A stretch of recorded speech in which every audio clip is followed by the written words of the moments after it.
The solution came in 1943 with an order to the firm of Opel to modify its semi-track mule load carrier to take an armoured body.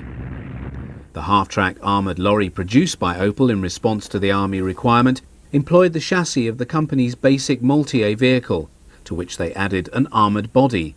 The rocket launcher was a specially developed 10-tube type, and the ammunition carried allowed the vehicle to launch 2 salvos before a full replenishment was needed. These were obtained from resupply Multiers. Opel manufactured 300 of the Panzerwerfers and 289 resupply vehicles. A deployed battery of 8 Panzerwerfers could launch 80 rockets in 20 seconds.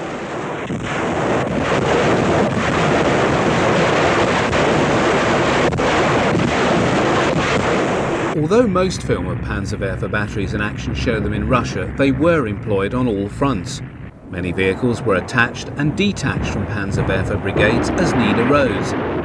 The ability of the Panzerwerfer batteries to travel with armoured formations and be employed alongside self-propelled artillery detachments was especially important from late 1943 onwards, as panzer divisions became fire brigades, rushing from one section of the front to another to deal with Soviet breakthroughs.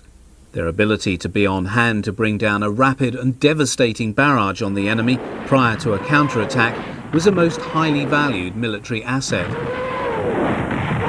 Forerunner of the Panzerwerfer was the 251 half-track, fitted out to carry 6 of the larger 280 or 320mm rockets in wooden or metal frames, attached to movable base plates on the sides of the vehicle. The former carried up to 110 pounds of high explosive, whereas the latter delivered 11 gallons of jellied petroleum. Reloads were carried within the vehicle.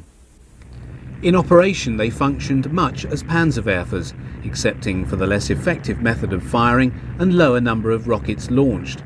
Unlike the Panzerwerfer, the rockets could only be aimed by pointing the whole vehicle at the target. Only the angle of the launcher frame could be changed. In other respects, the spectacle and sound was as for the same. These are late model 251Ds operating on the German-Dutch border late in 1944.